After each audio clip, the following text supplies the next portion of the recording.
Hello friends, welcome to my YouTube channel DHAWARE'S Physics. In this video we are going to study one more interesting article of the rotational motion, that is the kinetic energy of a rotating body. म्हणजे बेटा तुला आजच्या तासाचं आजच्या पिरियडचं intention कळालं. आपल्याला काय करायचं आहे, we want to determine, we want to derive the expression for kinetic energy of a rotating body. बेटा मला जर कुणी विचारलं की expression for kinetic energy of rotating body काय असेल, डेरिवेशन न काढता सुद्धा मी तुम्हाला सांगू शकाल की एक्सप्रेशन फॉर कायनेटिक एनर्जी काय यायला पाहिजे, तर E is equal to half I omega square. तुम्हाला जर मी विचारलं आता सांगा, गेस करा की मी हे कसं लिहिलं असेल, तर म्हणू नका सोपी गोष्ट आहे सर. एक तर तुम्ही रट्टा मारून आला असताल किंवा पाठ करून आला असताल किंवा काय. बिलकुल नाही बेटा, मी तुला सुरुवातीलाच सांगितलंय रोटेशनल मोशन तुला चांगला स्टडी करायचा आहे, तर तुला त्याच्यात एकही फॉर्म्युला पाठ करावा लागणार नाही, कसलाही रट्टा मारावा लागणार नाही, काहीच करायची गरज नाही.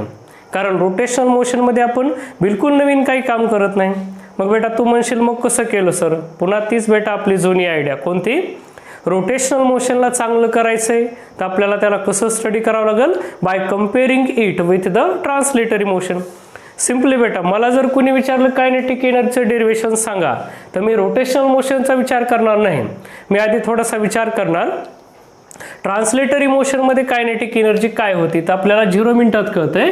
ट्रान्सलेटरी मोशनमध्ये कायनेटिक एनर्जी हाफ काय होता, mv² अशी असते. मग मी फक्त ॲनॉलॉजी यूज केली. काय ॲनॉलॉजी यूज केली की आपण रोटेशनल मोशन लेक्चर नंबर 2 मध्ये बघितलं, ट्रान्सलेटरी मोशनमध्ये जे काम हे मास करतंय, the same role of this mass is played by the moment of inertia in case of a rotational motion. म्हणजे मला एक आयडिया भेटली. कोणती भेटली? ह्या मासच्या ठिकाणी मी काय घेऊ शकतोय, I. कारण ट्रान्सलेटरी मोशन मध्ये जो रोल मासचा आहे, same role is played by the mi means I in case of rotational motion. म्हणून मी फक्त मासच्या ठिकाणी I आणलं आणि v असते लिनियर वेलॉसिटी. अँग्युलर मोशन मध्ये आपण त्याला काय घेतो, अँग्युलर वेलॉसिटी म्हणून घेतो, ओमेगा आणला मी. आणि बेटा मी याच्यावरून गेस केला कायनेटिक एनर्जी अशी असायला पाहिजे. आहे का नाही ते आपल्याला आणखीन माहित नाही, आपण डिराइव्ह करणार आहे ते. पण मी तुम्हाला याच्यासाठी सांगायलोय की रोटेशनल मोशन सारखं सोपं काम बिलकुल काही नाही दुसरं. तुम्हाला फक्त ॲनॉलॉजी यूज करायची. जे काम ट्रान्सलेटरी मोशनमध्ये केलं तिथला फॉर्म्युला उचलून घ्या आणि त्याला अशा प्रकारे कॉपी पेस्ट करा. चला तर बाळांनो बघू आपण आता की रोटेशनल कायनेटिक एनर्जी अशीच असते का, असायला तर पाहिजेच, कारण ॲनॉलॉजी आपल्याला तेच सांगते. मग तुम्ही म्हणतात असायला पाहिजे तर सर कशाला डिराइव्ह करायचं, तसं म्हणता येणार नाही बेटा. होऊ शकतं आपण एखादं स्टेट बोर्ड विचारील प्रश्न, obtain an expression for kinetic energy of a rotating body. म्हणजे आता आपल्याला बघायचंय how to derive the formula for kinetic energy of rotating body. त्याच्यासाठी बेटा तुला काय कन्सिडर करायचंय, you have to consider this rigid body of any shape. Rigid body of any shape is rotating about an axis of rotation.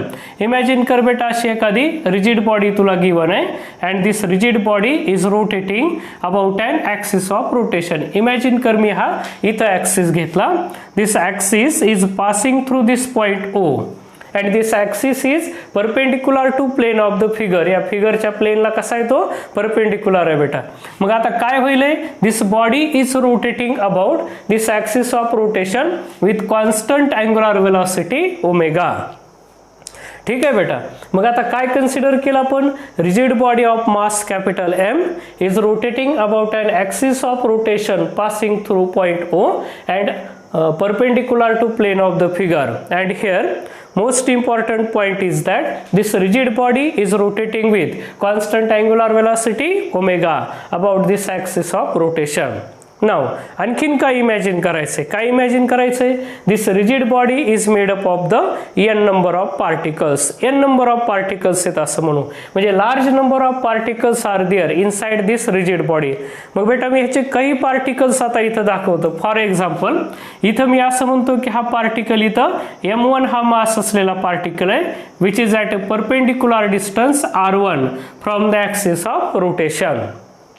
असंच मी इथे एक दुसरा पार्टिकल घेतो whose mass is m2 and this is perpendicular distance of this particle from the axis of rotation, त्याला मी r2 म्हणतो. असे large number of particles are there. असा मी आणखीन एक पार्टिकल घेतो इथं nth पार्टिकल म्हणू आपण. n पार्टिकल्स आहेत, पहिला दुसरा असे n number of particles are there आणि याचं परपेंडिक्युलर डिस्टन्स किती असायला पाहिजे rn from the axis of rotation. ठीक आहे बेटा, काय कन्सिडर केलं आपण? This body consist of large number of particles. Means किती पार्टिकल होते? n number of particles. प्रत्येकाचं mass m1 m2 dot dot असे n नंबर ऑफ पार्टिकल्स आपण घेतले. हे त्याचे परपेंडिक्युलर डिस्टन्स आहेत. कुठून? From the axis of rotation.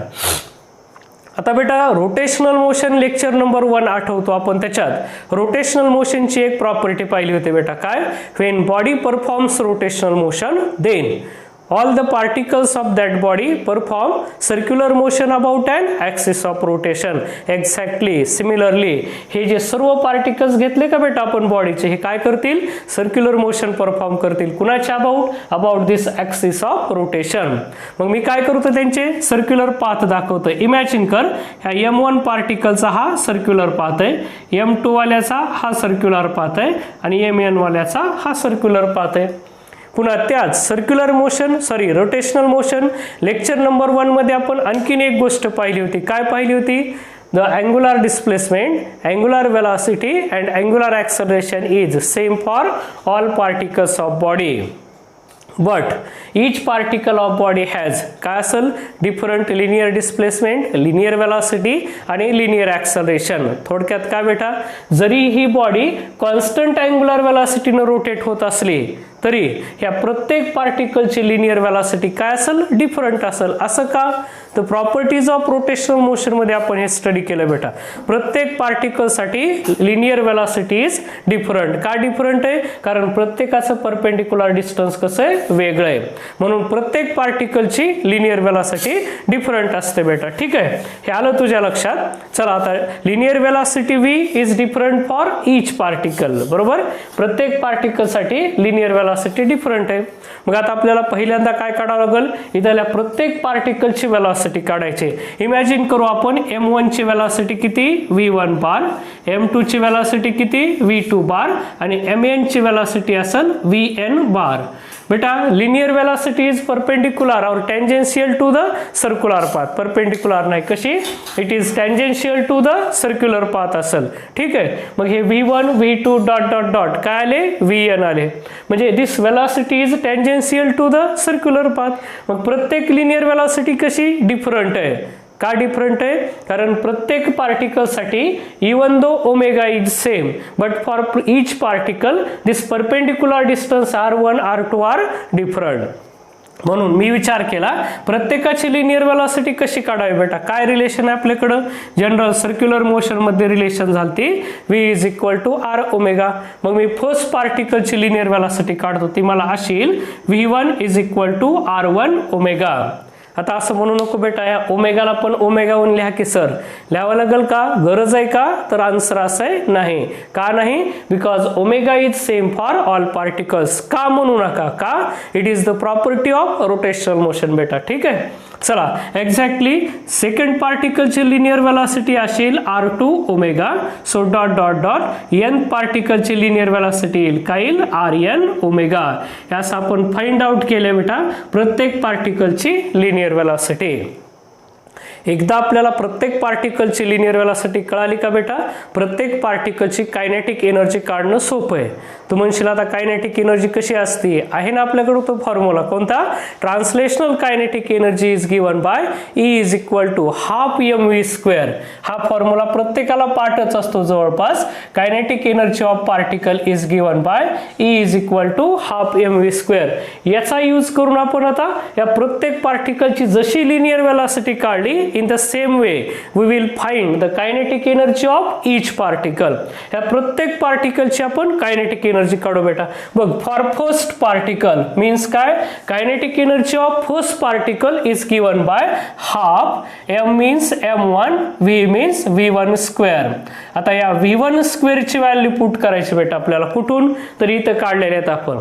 V1 जर R1 ओमेगा असेल तर V1 square can be written as R1 square omega square. So it is half M1 R1 square omega square. ठीक आहे. चला, kinetic energy of second particle will be half this M2 V2 square. It can be written as half M2 R2 square omega square. Similarly other पार्टिकलची kinetic energy बी अशीच असेल, म्हणून मी directly nth पार्टिकलची कायनेटिक एनर्जी काढतो. It is given by half this Mn Vn square and it can be written as half काय लिहितं Mn Rn square omega square. असं प्रत्येक पार्टिकलची कायनेटिक एनर्जी काढली. मग बेटा आता आपल्या काय लक्षात आलं की प्रत्येक पार्टिकलची कायनेटिक एनर्जी किती ते इथं कळाली. आता काय काढायची आपल्याला, we are interesting in finding the total kinetic energy of this rotating body. मग जर टोटल कायनेटिक एनर्जी काढायची असेल बेटा काय करशील तू, तुला माहिती चांगल्या प्रकारे kinetic energy is a scalar quantity. So it can be added directly. ह्या सगळ्या कायनेटिक एनर्जीची जर सम घेतली बेटा तर आपल्याला काय मिळेल, ह्या बॉडीची टोटल कायनेटिक एनर्जी मिळेल आपल्याला. ठीक आहे. सो मी असं म्हणू शकतो काय, कायनेटिक एनर्जी इज अ कसली क्वांटिटी, स्केलार क्वांटिटी. चला, kinetic energy is a scalar quantity. So total rotational kinetic energy means ER. बघा ही कसली क्वांटिटी म्हटलं आपण, स्केलार क्वांटिटी. म्हणून ER is equal to E1 plus E2 plus dot dot dot काय असेल EN असं लिहिता येईल त्याला. ठीक आहे. चला मी या सर्वांच्या व्हॅल्यू पुट करतो. E1 ची कुठे इथं व्हॅल्यू काढलेली, हा E1 आहे, हा E2 आहे आणि हा कोण आहे EN आहे. ह्या सगळ्याच्या व्हॅल्यूज मी इथं पुट करतो. So ER is equal to half this M1 R1 square omega square plus half M2 R2 square omega square plus dot dot dot for nth particle कसं लिहिता येईल आपल्याला, for nth particle it can be written as half Mn Rn square omega square. ठीक आहे. चल बेटा आता याच्याकडे पाहिलं की काय कळते तुला की तू प्रत्येकातून हाफ कॉमन घेऊ शकतोस. असा प्रत्येक टर्म मध्ये हाफ आहे आणि प्रत्येक टर्म मध्ये काय ओमेगा स्क्वेअर सुद्धा आहे. म्हणून मी काय करतो, याला हाफ कॉमन घेतो. काय काय आलं इथं, M1 R1 square plus M2 R2 square plus this dot dot dot plus Mn Rn square आणि बाहेरला घेतो मी ओमेगा स्क्वेअर, आउटसाइडला घेतलं बेटा. मग तुला काही आठवतं का बघ, हे रोटेशनल मोशन लेक्चर नंबर 2 मध्ये बघितलं होतं आपण. ह्या समला आपण कसं मांडलं होतं, तर या टाईपनं असं मांडलं होतं. This ER is equal to half, हे बेरीज हे समेशन आपल्याला अशी मांडता येईल MI RI square, I is from 1 to n अशी ही सम एक्सप्रेस करता येईल इंटू ओमेगा स्क्वेअर. आणि तिथं आपण बघितलं होतं ही जी समेशन वाली टर्म आहे बेटा तो काय होता, मोमेंट ऑफ इनर्शिया. आठवत नसल तर रोटेशनल मोशन लेक्चर नंबर 2 पुन्हा एकदा बघ, तुला लवकरात लवकर कळेल. म्हणून मी फायनली असं लिहितो this ER is equal to half this bracket means moment of inertia into omega square. बघ बेटा मग आपण सुरुवातीला जे इमॅजिन केलं तर ते मॅच झालं का, काय आलं इथं हाफ I ओमेगा स्क्वेअर, तर इथं सुद्धा काय होतं half I omega square. In this way we have derived the expression for kinetic energy of a rotating body. बरोबर ते त्याच्याशी मॅच झालं. आता याचा आणखीन एक फॉर्म लिहितो मी फक्त बेटा, पुन्हा डिफरंट फॉर्म्स तर आपल्याला बघायचेतच, पण कायनेटिक एनर्जीचा कसा भाग आला, E is equal to half I omega square.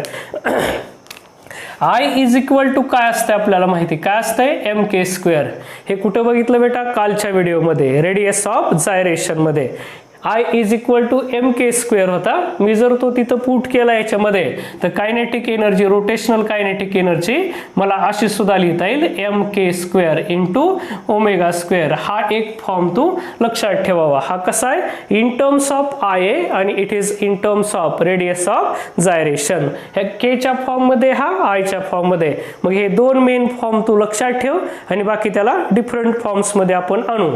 बघा बेटा आता मी पळत पळत एकदा विदिन मिनिट रिवाइज करतो. रिजिड बॉडी कन्सिडर केली, made up of the n number of particles. Each पार्टिकलचा व्ही डिफरंट असतो म्हटलं आपण, म्हणून अगोदर व्ही काढला.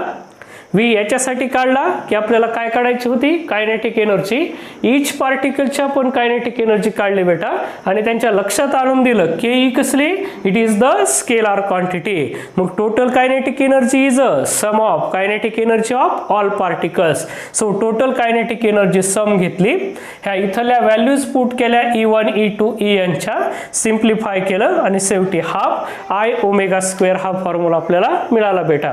मग आपण म्हटलंच होतं सुरुवातीला की कायनेटिक एनर्जी अशी असायला पाहिजे. अपेक्षा करतो की हे डेरिवेशन तुम्हाला आता कळालं असेल. कळालं नसेल तर व्हिडिओ पुन्हा पुन्हा पहा, तुम्हाला चांगल्या प्रकारे लक्षात येईल. ठीक आहे. मग बेटा आता पुढचं काम करायचे काय आपल्याला, हे कायनेटिक एनर्जी डिफरंट फॉर्म मध्ये एक्सप्रेस करायची. आता तू म्हणशील बेटा हे कशासाठी करायचं आहे, कारण आपल्याला ज्यावेळेस MCQs विचारतात, मोठे मोठे न्यूमेरिकल्स विचारतात, त्यावेळेस ते स्ट्रेट फॉरवर्ड तर नसतात की जसा बोर्डाने फॉर्म्युला दिलाय की आम्ही त्याच्यावरच MCQ विचारतो, असं तर हे लोक म्हणत नाहीत. म्हणून आपल्याला काय महत्त्वाचं आहे, फिजिक्स आपलं अडतंच कुठं की एका फॉर्म्युल्याचं आपल्याला डिफरंट फॉर्म्स माहिती नसतात. मग आपल्याला MCQ दिला की तुम्हाला उगाचच असं वाटतं की हे तर आपल्याला नव्हतं, कुठून आलं, आमच्या सरांनी आम्हाला हे शिकवलं नाही, मग सर लोकांना तुम्ही शिव्या देत बसलेले असतात. तर तसं करू नका. हे जी कायनेटिक एनर्जी एका फॉर्ममध्ये काढली, आता आपण त्याला डिफरंट फॉर्ममध्ये आणू. आपला मेन फॉर्म मी इथं लिहून ठेवतो. रोटेशनल कायनेटिक एनर्जी कशी असते, तर हाफ I ओमेगा स्क्वेअर अशी असते. चला मी आता एक एक फॉर्ममध्ये त्याला आणून दाखवतो. सर्वात पहिल्यांदा जो फॉर्म आपल्याला पाहायचा आहे तो असा पाहायचा आहे, कुणाच्या फॉर्ममध्ये, in terms of K. K means काय, रेडियस ऑफ जायरेशन, जी की आपण मी आत्ताशी तुम्हाला लिहून दाखवलं होतं. आपण पुन्हा एकदा लिहूयात. बघा काय असते, rotational kinetic energy ER is equal to half I omega square. बेटा आय काय असतो आपल्याला माहिती, इन टर्म्स ऑफ के आणायचा आहे. के मीन्स काय, रेडियस ऑफ जायरेशन. तर केच्या फॉर्म मध्ये आय म्हणजे काय, mk स्क्वेअर, हे आपल्याला माहिती. I is equal to mk square. Therefore हा फॉर्म्युला असा होईल, this ER is equal to half I means काय, mk square into omega square. हा झाला इन टर्म्स ऑफ केच्या फॉर्म मध्ये.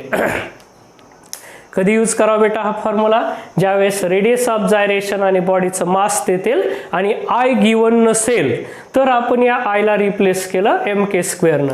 चला हा एक फॉर्म झाला आपला पहिला जो काढला, कसा, इन टर्म्स ऑफ के. चला आता दुसरा आणि मोस्ट इम्पॉर्टंट फॉर्म काढायला मी. बघा इन टर्म्स ऑफ, याच्याकडे नीट लक्ष द्या, in terms of kinetic energy, पण कसली, ट्रान्सलेशनल कायनेटिक एनर्जी. काही लोक याला असं सुद्धा वाचतात, relation between rotational and translational kinetic energy. या लोकांचा याच्यावर फेवरेट क्वेश्चन MCQ तयार करतात बाळांनो. कोणता, what will be the ratio of rotational kinetic energy to the translational kinetic energy. पुढे बघू आपण त्याला आता, पण सध्याला लक्षात ठेवा मी आता काय करायलोय, I am going to express this kinetic energy in terms of translational energy. चला मग मी आता हा ER चा इथलाच फॉर्म्युला घेतो. काय होता, half mk square into omega square. Circular motion मध्ये आपण स्टडी केलं बेटा, काय ओमेगा काय असतो, it is V by R. It means that this omega square can be return as V square upon R square. मग मी याला रिप्लेस करणार आहे आता कशानं, तर या V स्क्वेअर अपॉन R स्क्वेअरनं. So this ER it is equal to half m as it is, k square as it is, this omega square can be written as V square upon R square. बेटा काय करायचं आपल्याला, ही जी rotational kinetic energy ती आपल्याला translational kinetic एनर्जीच्या form मध्ये express करायची. म्हणून मी काय करतो आता, हा V स्क्वेअर ह्या m च्या शेजारी घेतो. कसा, this ER it is equal to half m as it is, इकडला V स्क्वेअर मी m च्या शेजारी घेतो इंटू k ला इकडं V च्या ठिकाणी घेतो, k square upon R square.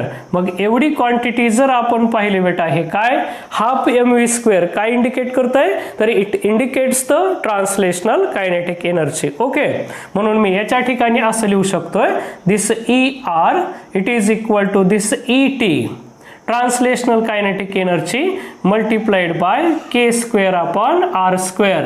आणि MCQ साठी मी ET ला इकडे आणतो. This ET upon ER upon ET म्हणजे काय, ratio of rotational kinetic energy to the translational kinetic energy. इकडे राहतील हे K अपॉन R आणि ह्या ब्रॅकेटचा स्क्वेअर. या लोकांचा याच्यावर फेवरेट क्वेश्चन तयार करतात, लक्षात घ्या. काय, ratio of rotational kinetic energy to the translational kinetic energy of a given body. For example समजा तुम्हाला असं म्हटले, तुम्हाला काय म्हणतील एखादं, मी तात्पुरतं एक एक्झाम्पल सांगायलो. हा काही मेन प्रॉब्लेम नाही, पण हा फॉर्म्युला तुम्हाला चांगला कळावा याच्यासाठी मी सांगायलोय. तुम्हाला असं म्हणतील, काय गिवन असेल तुम्हाला म्हणतील एक रिंग आहे, याचं मास M आहे आणि रेडियस R आहे. A ring of mass capital M and radius capital R is rotating about an axis of rotation passing through its center and perpendicular to its plane. म्हणजे कसं, अशी रिंग सांगतील, ह्या सेंटर मधून axis चालला ह्याचा आणि परपेंडिक्युलर टू प्लेन आहे. मग तुम्हाला इथं काय असेल, R असं लक्षात ठेवायचं, असं देतील. आणि ह्या रिंग साठी ह्याचं मास किती होतं, कॅपिटल M, रेडियस किती, कॅपिटल R, आणि त्यांनी तुम्हाला रेशिओ काढायला सांगितलाय. What will be the ratio of rotational kinetic energy to the translational kinetic energy. मग बेटा हे जर तुला माहिती असेल, काय की तुला असं माहिती असायला पाहिजे, rotational to translational kinetic energy काय फॉर्म्युला असतो हा, it is given by K upon R square असं असतंय. मग तुला फक्त विचार करायचा आहे की रिंग साठी या ऍक्सिसच्या अबाउट K काय असते. कालच्याच व्हिडिओमध्ये पाहिलं बाळा आपण, रिंग साठी K ची व्हॅल्यू कुणा एवढी असते, R एवढी. पण कधी, when this axis is passing through the center of ring and perpendicular to its plane. मग आता मी इथं व्हॅल्यू पुट करतो रिंग साठी, K is equal to किती, R. So this rotational kinetic energy upon translational kinetic energy is R upon R square, means it is किती झाला, 1 झाला. तर MCQ असा विचारू शकते. पुन्हा नीट ऐक बेटा, MCQ कसा तयार करतील. A ring of mass M and radius capital R is rotating about an axis of rotation passing through the center of ring and perpendicular to its plane. आणि शेवटला म्हणतील तुला, what will be the ratio of rotational kinetic energy to the translational kinetic energy of a ring. तर तुला कळायला पाहिजे, या form मध्ये ते बसवायचं. ER upon ET is equal to कसा आला, 1 असा आला, लक्षात ठेवून द्यायचं. ठीक आहे बेटा, तर हे कळालं तुला आता की याच्यावरती MCQ कसा विचारू शकतात. होऊ शकतंय तुला या रिंगच्या ऐवजी काय म्हणतील रे, डिस्क म्हणतील. कसली डिस्क आहे, मास Mच आहे, रेडियस Rच आहे, ऍक्सिस पण असाच आहे. डिस्क म्हटलं की बघ ही डिस्क अशी तयार झाली, या टाईपची. डिस्क म्हणजे कॉईन असते, 1-2 रुपयाची कॉईन किंवा आणखीन एखादी प्लेट असेल सर्क्युलर. मग ही जर डिस्क असेल तर कालच्याच व्हिडिओमध्ये बघितलं आपण, K is equal to R upon √2 असते. मग बेटा हाच फॉर्म्युला डिस्क साठी कसा सोडवशील, K is equal to R upon √2 असेल. मग इथं जर मी ते पुट केलं या फॉर्म्युल्यामध्ये, डिस्क साठी बघ बेटा कसं येणार आहे, ER upon ET. K means काय, R upon √2 divided by R, ह्याचा square, R get cancel, 1 upon √2 चा स्क्वेअर असेल, 1:2. म्हणजे काय झालं, रिंग होती तर 1:1 आला, डिस्क साठी 1:2 असा रेशो आला. हे काही का असं ना, मला फक्त तुमच्या एवढंच लक्षात आणून द्यायचं होतं की याच्यावरती चांगल्या प्रकारचे MCQs तयार होतात. तुम्हाला लक्षात ठेवतील, कधी रिंग सांगतील, हॉलो सिलेंडर सांगतील, सॉलिड सिलेंडर सांगतील, डिस्क सांगतील, स्पियर सांगतील. मग तो हॉलो असेल किंवा सॉलिड स्पियर असेल तर ही रिलेशन पक्की लक्षात ठेवा, तुम्ही इझिली काढू शकता, ते लक्षात असू द्यायचं. ठीक आहे, तर आपण अशी कायनेटिक एनर्जी एक्सप्रेस केली काय, in terms of translational energy. आता आपण पुढच्या फॉर्म मध्ये जाऊ, पुढच्या फॉर्म कडे जाऊ की कायनेटिक एनर्जी आपल्याला आणखीन कशी एक्सप्रेस करता येऊ शकते, कशा कशाच्या फॉर्म मध्ये. बघा आता हा तिसरा फॉर्म आहे, मी असं म्हणालोय कशाच्या फॉर्म मध्ये आणू आपण आता, in terms of L. L म्हणजे काय असतं बेटा, अँग्युलर मोमेंटम असते. ते आणखीन आपलं या चॅप्टर मध्ये झालं नाही, पण तुला जर प्रश्न पडला की अँग्युलर मोमेंटम कसं आहे, बेटा ऑलरेडी मी तुला शब्द दिलेला आहे की रोटेशनल मोशन मध्ये तुला एकही फॉर्म्युला पाठ करावा लागणार नाही. इमॅजिन कर की तुला अँग्युलर मोमेंटमचा फॉर्म्युलाच माहिती नाही, तर तुला लिनियर मोमेंटम तर माहिती. ट्रान्सलेटरी मोशन मध्ये linear momentum is the product of mass and velocity. बेटा याला कॉपी करायचं, लिनियर मोमेंटमच्या ऐवजी अँग्युलर मोमेंटम, जसं लिनियर डिस्प्लेसमेंटच्या जागी अँग्युलर डिस्प्लेसमेंट, लिनियर वेलोसिटीच्या जागी अँग्युलर वेलोसिटी, लिनियर ॲक्सेलरेशनच्या ऐवजी अँग्युलर ॲक्सेलरेशन, तसं लिनियर मोमेंटमच्या ऐवजी angular momentum is equal to, मग अशीच बघितलं आपण मासच्या ठिकाणी कोण येणार आहे, आय. लिनियरमध्ये एमचा रोल रोटेशनलमध्ये आय प्ले करतं, म्हणून जिथं जिथं मास दिसल तिथं तिथं तू काय पुट करायचं, आय. आणि व्हीच्या ठिकाणी तर तुला माहितीच काय येतं, ओमेगा. म्हणजे एकंदरीत बेटा तुला एक फॉर्म्युला कळाला, angular momentum is given by L is equal to I omega. तसं तर आपल्याला हे एक्सप्रेशन पुढच्या व्हिडिओमध्ये काढायचंय, पण तात्पुरतं लक्षात ठेव अँग्युलर मोमेंटम असं असते. मग काय करायचंय, we want to express this kinetic energy in terms of angular momentum. म्हणून बघा आता बेटा मी याला कसं एक्सप्रेस करतो ते माझ्याकडं रोटेशनल कायनेटिक एनर्जीचा फॉर्म्युला असा आहे हाफ आय ओमेगा स्क्वेअर. चल बेटा मी इथं काय करतो, आता याच्यात मला काहीतरी करून एल आणायचं आहे, तर कुठं आणू शकतोय, आय ओमेगाच्या ठिकाणी. म्हणून मी याला असं मांडतोय, हे half I omega into omega, आणि मला याच्या ठिकाणी काय पुट करता येऊ शकतंय, एल. म्हणजे माझा पहिला फॉर्म असा झाला हाफ एल ओमेगा. हा फर्स्ट फॉर्म झाला rotational kinetic energy in terms of L. ह्याला आणखीन एक प्रकारे एक्सप्रेस करता येते. या फॉर्म्युलेमध्ये कोण आलं, एल आणि ओमेगा. इमॅजिन कर तुला ओमेगा दिलाच नाही, काय दिलाय, आय दिलाय, तर सोपं आहे तुला. याच्यावरून जो दिला नाही त्याला बदलायचं आहे. जर ओमेगा गिवन नसेल तर तू फक्त असं काम करा, omega is equal to L upon I. तर मी तिथं जर पुट केलं बेटा कसं येईल, E R is equal to half L omega. आताच ठरवलंय आपण हाफ हे L as it is. Omega जर गिवन नसेल तर मी ओमेगाच्या ठिकाणी काय पुट करू शकतो, L upon I. L into L काय आले, हे एल स्क्वेअर अपॉन 2i. हा सुद्धा त्याचा दुसरा एक फॉर्म आपल्याला सांगता येईल बेटा in terms of angular momentum. असे हे अँग्युलर मोमेंटमवरचे दोन फॉर्म लक्षात घे, इथं एल आणि ओमेगाच्या फॉर्ममध्ये, आणि याच्यात एल आणि कोण आहेत, आय. तू म्हणशील एवढी खटाटोप कशासाठी सर, कशासाठी करायची, कारण न्यूमेरिकल विचारताना आपल्याला माहिती नाही बेटा की त्या प्रॉब्लेममध्ये हे लोक काय सांगतील. मग कधी एल आय दिला याला यूज कर, एल ओमेगा दिला तू याला यूज करू शकतोस. ठीक आहे, चला आता अँग्युलर मोमेंटमच्या फॉर्ममध्ये सुद्धा कळालं तुला कसं एक्सप्रेस करायचंय. चला आता पुढे जाऊ आपण. चौथा जो फॉर्म काढायचा आहे आपल्याला, कशी काढायची आता ह्याच्यात, इन टर्म्स ऑफ हे टाइम पिरियड टी और फ्रिक्वेन्सी एफ. टी और एफ च्या फॉर्म मध्ये आणायचं, टाइम पिरियड किंवा फ्रिक्वेन्सी. तर बेटा हे सोपं काम आहे. रोटेशनल कायनेटिक एनर्जी काय, हाफ आय ओमेगा स्क्वेअर. आणि सर्क्युलर मोशन मध्ये बेटा तुला चांगलं कळालंय, फ्रिक्वेन्सी किंवा टाइम पिरियड कुठं लपलेला असतो, ओमेगा मध्ये. ओमेगाला कसं लिहिता येते आपल्याला, 2πf. कधी कधी frequency is also denoted by N, म्हणजे आपल्याला असं लिहिता येतंय omega is equal to 2πn. मग कसा झाला हा formula, this E R is equal to half I omega square, म्हणजे काय लिहिता येईल, 4π स्क्वेअर एन स्क्वेअर.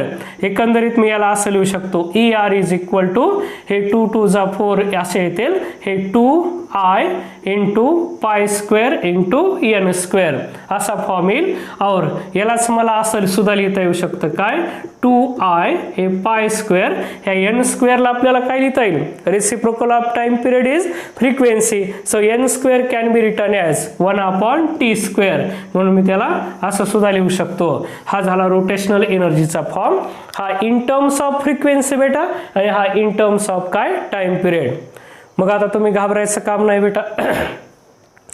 या लोकांना काय विचारायचे ते विचारू द्या. आपण फक्त काय करायचा, हा basic formula E R is equal to half I omega part ठेवा, आणि याला त्यांनी कशाच्याही फॉर्म मध्ये विचारू द्या, आपल्याला कायनेटिक एनर्जी काढता आली पाहिजे बेटा. ठीक आहे, म्हणून तुम्ही हे different forms of kinetic energy लक्षात ठेवा. हा कुणाच्या, केच्या फॉर्म मध्ये, हा कुणाच्या ट्रान्सलेशनल कायनेटिक एनर्जीच्या फॉर्म मध्ये, परत हा कुणाच्या एलच्या.